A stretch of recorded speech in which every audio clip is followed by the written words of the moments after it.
네, 안녕하세요. 오늘은 고용량 비타민 C가 어떻게 암 치료에 도움이 되는지 그 주제를 가지고 여러분들하고 한번 이야기를 나눠보겠습니다.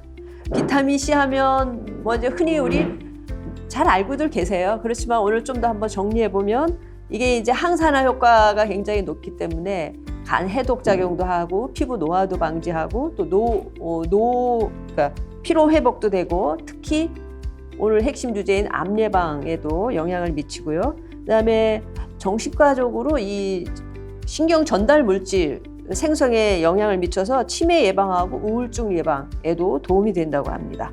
그리고 이제 면역 기능, 우리 감기 걸리면 비타민 C 드시잖아요. 이 면역 기능 굉장히 중요한 역할을 하고 이 면역 기능이 이제 항산화 기능하고 같이 그 암 예방이나 치료에 도움을 주는 그런 역할을 할 수가 있습니다.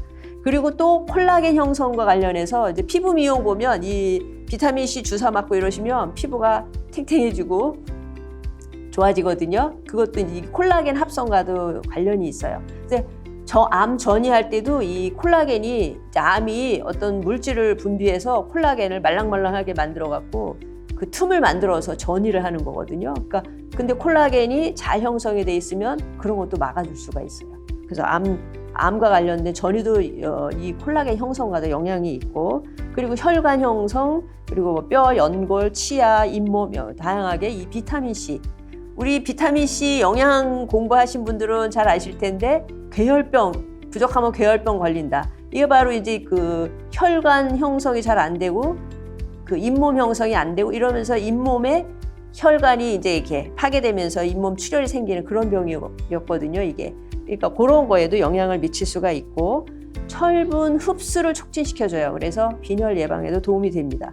이렇게 이제 비타민 C가 우리 몸에서 전반적인 영향을 하는데 오늘은 특별히 암에 있어서 어떤 영향을 미치는지 그거를 보도록 하겠습니다. 그 전에 보면 보통 우리 이제 혈청을 뽑아가지고 검사해 보면 100ml, 데시리터당 1.2mg 농도가 이제 보통인데 암 환자들 보면 비타민 C 농도가 현저히 낮다고 그래요. 그리고 항암을 치료하시는 분들 보면 3.7배가 낮다는 거죠.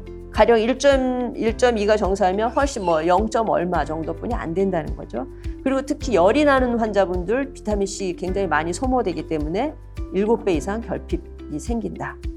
이런 걸 알 수 있습니다. 항암과 관련해서는 처음 설명해서 제가 약간 설명을 드렸지만 암을 생성하고 전이하고 재발하고 이런 것을 예방해주는 그런 효과가 있어요. 그리고 암세포를 사멸시키는 역할이 있고요.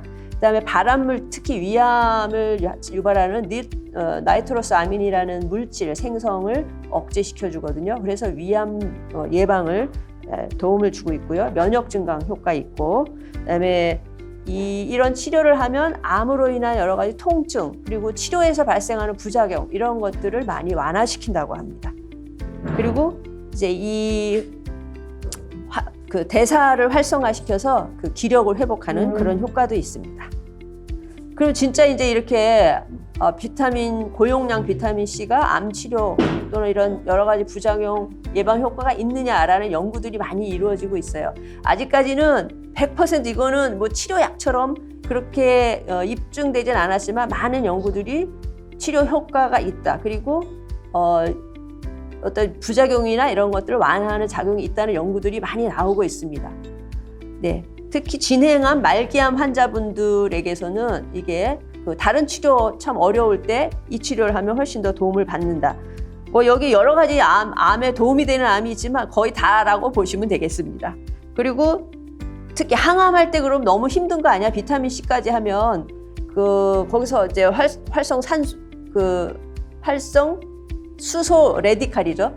그런 게 나와가지고 더 힘든 거 아니냐 이렇게 얘기하시는데, 이런 여러 가지 항암제를 치료하면서 같이 쓰니까 훨씬 더 효과적이다라는 연구들도 많이 있어요. 여기 되게 다양한 항암제가 있잖아요. 아마 이 중에 한 가지 이상은 쓰실 것 같아요. 항암 하시는 분들은. 그러니까 이 여러 가지 항암 할 때도 효과가 있다라고 할 수가 있습니다. 그리고 치료받는 동안에 이제 삶의 질을 유지해 준다. 그거는 증상을 이렇게 항암 치료할 때 여러 가지 방사선 치료하실 때 증상이 나타나는데 그 증상들을 완화시켜 주죠. 그러니까 치료 용량을 계속 유지할 수가 있고 어떤 분들은 너무 부작용이 심해서 약을 하나 빼는 경우도 있거든요, 중간에. 그런데 그러다 보면 다시 뭐 커진다거나 이런 게 발생해서 다시 또 용량을 증가한다든지 아니면은 그 뺐던 항암제를 다시 추가한다든지 이렇게 되는데 이 이제 비타민 C를 같이 하면 그런 부작용이 적어져서 그 치료 용량도 유지할 수 있고 계속 치료 지속을 할 수가 있어서 치료 효과를 더 높일 수 있다라고 되어 있습니다. 요거는 이제 말기 암으로 진단을 받으신 분에 대한 얘기예요. 그러니까 더 이상 치료해 줄 게 없습니다. 이런 선고를 받으신 분인데 여기 이제 그런 분이 치료를 하나도 안, 요 선호 치료를 하나도 안 하신 분이고 요거는 비타민 C를 이제 고용량을 사용하신 분이거든요. 요 100일 정도에 살아남으신 분이 이제 20%가 안 되죠. 그리고 200일 정도 되면 200일이죠. 200일 정도 되면은 이제 거의 안 계신데 비타민 C를 받으신 분들은 100일 정도 돼도 약 50%가 이제 살아 계시고 그 이후에도 쭉 생존을 이렇게 연장시킬 수 있다라는 연구가 있습니다. 그러니까 비타민 C 효과 있다라는 얘기를 하는 겁니다. 근데 이제 고용량 비타민 C를 얘기하는 거예요. 여기 굉장히 깨알 같아서 잘 안 보이시는데 여기에서 보여드리는 것은 이렇게 여러 가지 연구들이 있는데 어떤 건 굉장히 아주 엄격하게 연구 디자인을 해가지고 봤더니 거기서는 이제 그 전체적인 생명을 연장시키는 효과는 없었지만 그래도 그 중간에 암이 재발하는 기간은 늦췄다라는 연구가 이제 여기에 있는 거고요. 그 외에는 그리고 최근의 연구로 이렇게 요 CT는 항암이거든요. 항암 치료하면서 이제 고용량 비타민 C를 같이 하는 그런 연구들이 요즘에는 많이 진행되고 있고 한 80년, 90년대에는 이제 더 이상 치료하실 게 없는 분들이 이제 이거를 하신 분들의 경우예요. 그래서 어쨌든 생존율이나 이런 것들을 좀 증가시켰다라는 연구들을 지금 보여드리고 있고요. 요거는 그 고용량 비타민 C를 했더니 그런 이제 부작용이라든지 삶의 질 이런 것들을 훨씬 더 좋게 해줘서 치료 효과를 냈다라는 것들을 보여주는 그런 연구라고 할 수 있습니다. 그럼 이제 방사선 치료하고 항암 치료가 효과를 증대시킬 수 있다고 했었는데 요게 이제 암세포예요. 여기 암세포인데 방사선 치료 이렇게 방사선을 주어서 요 이제 핵 안에 있는 이 DNA를 손상시켜서 암세포가 죽게 만드는 그런 작용이고 요거는 이제 항암제 여기 항암제 한 종류인데 항암제를 써서 그 DNA 구조를 이렇게 이중 구조를 벌려가지고 이제 파괴시켜서 이제 요걸 또 잡아먹게 해가지고 세포를 죽이는 이런 방식인데 이때 그 DNA를 손상시키는 요 물질이 있어요. 요게 바로 이제 그 고농도 비타민 C, 요게 비타민 C에서 온 물질인데 요게 과산화수소라는 물질을 생성하게 해서 세포 속 핵 안으로 들어가서 이런 물질을 많이 만들어내니까 이 방사선 효과나 항암 효과를 더 이제 극대화시킬 수 있다라고 볼 수가 있는 겁니다. 이렇게 해서 이제 치료 효과를 높이는 전략이 되겠고요. 아까 콜라겐과 관련해서 말씀드렸었는데 이 콜라겐이 비타민 C가 부족하면 이렇게 막 엉성하게 만들어져요. 그리고 충분히 이제 비타민 C가 충분하면 이렇게 아주 타이트하게 만들어져서 결국에는 이런 파이브들이 쭉 연결이 되면 이제 전이나 그 주변으로 퍼지는 것 자체도 좀 막을 수 있다라고 얘기가 되고 있고요.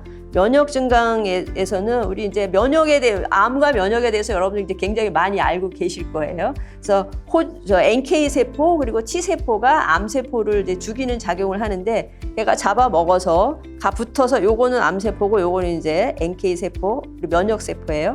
이게 이제 가서 인식을 해가지고 가서 붙어서 얘를 암 세포를 죽이고 싶으면 요게 이제 이 암 세포의 세포 구멍을 뚫어요.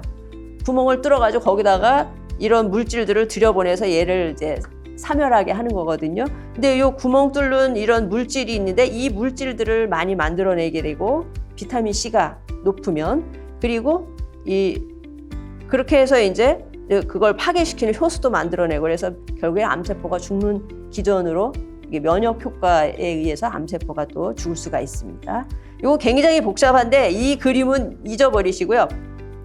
비타민 C가 또 한 가지는 포도당하고 되게 구조가 비슷해요. 그래서 지금 여러분들이 드시는 사 먹는다 그러면 사 먹는 비타민 C는 당분, 특히 옥수수에 있는 전분에서 추출해가지고 변형시켜서 비타민 C를 만드는 거예요. 그만큼 구조가 비슷하다는 얘기거든요. 그러면 암세포를 속이는 거예요. 암세포는 포도당을 주 원료로 사용한다고 그랬어요. 그래서 이 암세포가, 그리고 암세포는 포도당을 주 원료로 사용하기 때문에 암세포 안에 포도당을 받아들이는 리셉터라고 우리말로 표현을, 수용체. 이 수용체를 많이 갖고 있어요. 그래서 포도당이 들어오면 막 다 빨아들여요. 그러니까 정상세포가 사실 포도당은 못 먹고 암세포만 먹고 자라가지고 암이 막 크고 우리 몸은 마르고 그러는 거였거든요. 근데 이게 이제 비타민 C의 이 물질이, 비타민 C 자체라보다 비타민 C가 이제 이렇게 변형된 거기서 나온 물질이 암과 이제 그 포도당과 유사하니까 포도당 통로를 통해서 암세포 안으로 들어가는 거예요. 그런데 걔가 들어가서 영양소의 역할을 하느냐, 그게 아니라 아까 봤죠. 암세포에 들어가면 얘가 과산화수소를 만들어가지고 그걸 분해시켜서 H 플러스라 또는 OH 플러스라는 막 여기저기 들어가서 세포를 파괴시키는 그런 물질을 만들어낸단 말이에요. 그래서 암세포에 많이 들어가서 그걸 많이 만드니까 암세포는 죽는 거죠. 그래서 고용량 비타민 C가 포도당과 유사한 구조 때문에 두 가지 역할을 이런 측면에서 하는 거예요. 하나는 포도당인 줄 알고 받아들였는데 아니야. 영양분이 공부 못 받는 거죠. 또 하나는 이렇게 세포를 파괴할 수 있는 물질을 만들어내서 세포를 파괴하는 그런 작용에 의해서 비타민 C가 이제 암세포를 죽이는 그런 역할을 합니다. 요게 그 과정을 설명해 드린 거예요. 그림으로 이렇게 요런 물질을 요거를 만들어내서 요게 이제 결국에는 암세포를 죽이게 되는 그런 과정입니다. 요거 넘어갈게요. 그래서 실제로 그 췌장암 환자에게 했다기보다 췌장암 세포를 가지고 연구를 했는데 비타민 C를 주니까 이게 이제 췌장암 세포였어요. 그런데 비타민 C 고용량을 주니까 이렇게 더 많이 죽었죠. 이 빈 공간은 다 암세포가 죽은 거예요. 근데 이게 왜 이런 작용이 있냐면 아까 그 H 플러스 또는 OH 플러스가 만들어지는데 그게 이제 카탈라제라는 효소에 의해서 우리 몸의 정상 세포에서는 그거를 다시 물로 바꿔요. 그래서 정상 세포에서는 해가 안 돼요. 근데 암세포는 워낙 그게 세포 안에서 많이 만들어지니까 그리고 카탈라제가 부족해요. 그러니까 그거를 순화시키는 효소가 없으니까 암세포가 죽는 거거든요. 그래서 또 다른 연구를 봐서 비타민 C하고 카탈라제를 넣어줬어요. 그랬더니 거의 암세포가 안 죽었잖아요. 그러니까 이 작용은 뭐냐면 이 카탈라제가 있냐 없냐, 정상세포에는 이게 있고 암세포에는 없으니까 요걸 이용해서 비타민 C 고용량을 써도 정상세포는 살아남을 수 있고 회복이 될 수 있고 암세포는 이제 더 잘 죽는 거죠. 그래서 이런 차이를 이용해서 부작용도 좀 줄이면서 암세포를 죽이는 그런 효과를 여기서는 이제 연구 결과로 여러분들께 보여드리는 거고요. 특히 전이 가능성이 있는 암, 그리고 이제 그 항암 치료나 방사선 치료를 하면 세포들이 이제 그 조직이 아무래도 이렇게 그 덩어리가 이제 쪼개지고 이러면서 그게 이제 주변으로 아니면 혈액 속으로 떠다닐 수 있거든요. 근데 그런 그 떠다니는 세포에 비타민 C가 더 효과적이더라는 거예요. 그 효과가 이게 그 붙어 있는 세포는 이렇게 많이 안 죽고 이게 살아남은 거예요. 떠다니는 세포에는 이게 훨씬 더 죽어가지고 세포가 죽어서 훨씬 양이 적더라는 거죠. 그래서 이렇게 이제 떠다니는 거, 그리고 암 전이가 있는 사람들, 이런 분들에게 비타민 C가 더 효과가 좋다라고 말씀드릴 수가 있습니다. 그래서 이제 이게 그 고용량 비타민 C를 많이 연구한 데가 이제 미국의 리오단 클리닉이라는 곳인데 거기에서 이런 분들은 이걸 해보십시오라고 권장을 했습니다. 그러니까 치료가 잘 안 되시는 분, 그리고 항암 치료나 하는데 좀 더 효과 높이고 싶다. 부작용이 너무 심한데 이런 걸 좀 줄여보고 싶다. 또는 면역 기능을 높여서 암 재발을 좀 낮추고 싶다는 분, 그리고 기본적인 치료 항암 뭐 화학 항암제, 방사선 치료 이런 걸 하는데 지금은 더 이상 할 게 없습니다라고 그런 얘기를 들으신 분들도 이걸 한번 시도해 보실 필요가 있다. 요거는 이제 암은 아니지만 이렇게 바이러스 질환인 경우에도 비타민 C 고용량을 하면 도움이 된다는 얘기입니다. 이런 분들이 하시면 좋고요. 그러면 혈중 농도를 얼마까지 올려야 되느냐라는 얘기인데 보통 350에서 아까 우리 정상이 1.5 정도 있다고 그랬잖아요. 근데 이만큼 높여야 돼요, 사실. 그러니까 굉장히 많은 양을 이제 어떤 방식으로든 혈액 속에 만들어야 되는데 그러면 어떻게 하느냐는 그 뒤에서 얘기하고요. 그래서 이게 췌장암 세포를 보니까 췌장암 세포는 혈중 농도가 100mg만 돼도 이렇게 많이 죽는 거죠. 여기 있다가 이렇게 떨어졌다는 거는 세포가 죽고 남은 게 요거라는 거거든요. 근데 여기 이제 요거는 피부암이죠. 멜라노마의 경우에는 이제 한 400 정도 돼야지 많이 떨어지죠. 그러니까 거의 여러 가지 암 세포를 가지고 해보면 400 정도는 돼야지 거의 완벽하게 떨어진다. 이제 연구에 따라서는 뭐 200도 그 정도 효과를 볼 수 있다라고 하는데 이거는 아직까지 논문마다 다 차이가 있어서 어쨌든 350에서 400을 목표로 이제 농도를 올리는데 그러면 먹으면 될 거 아니냐라고 얘기하시는데 이제 먹어서 되느냐에 대한 건 좀 또 뒤에 얘기 드리고 그러니까 이제 우리가 암을 죽일 만한 아주 최소한의 농도 그럼 20mg 정도만 돼도 죽일 수는 있어요. 근데 그게 이제 효과가 너무 미미한 거고요. 암세포가 스스로 죽게 만드는데 100ml, 적어도 200에서 400까지는 이제 올려야 된다라는 얘기인데 10g의 그 비타민C를 정맥으로 주사하면 120이 올라간다고 하는데 약을 먹으면 5 정도뿐이 안 올라간다는 거예요. 그리고 아무리 먹어도 맥시멈이 여기예요. 100을 못 넘기는 거예요. 먹어가지고는. 이 양 계속 늘려도 더 이상 잘 안 올라가거든요. 초반에 여기는 굉장히 확 올라가요. 한 뭐 400mg 정도, 400까지 올리는 거는 먹는 거에 따라서 아주 기하급수로 올라가는데 그 이상은 아무리 먹어도 혈중에 많이 안 올라가기 때문에 그래서 이제 주사를 맞게 되는 거죠. 예, 그래서 최대 용량은 kg당부터 1.2에서 1.5, 그러니까 50kg이신 분은 한 60g을 한 번 할 때 비타민 C로서 이제 넣는 거죠. 근데 처음부터 그렇게 하면 이 혈관통이 굉장히 심해요, 이게. 그래서 이제 적은 용량부터 시작해서 적응해 가면서 이제 천천히 올려서 맥시멈에 도달하면 그때부터는 이제 쭉 6개월에서 1년 동안 이제 지속을 하는 그런 방식으로 시작을 합니다.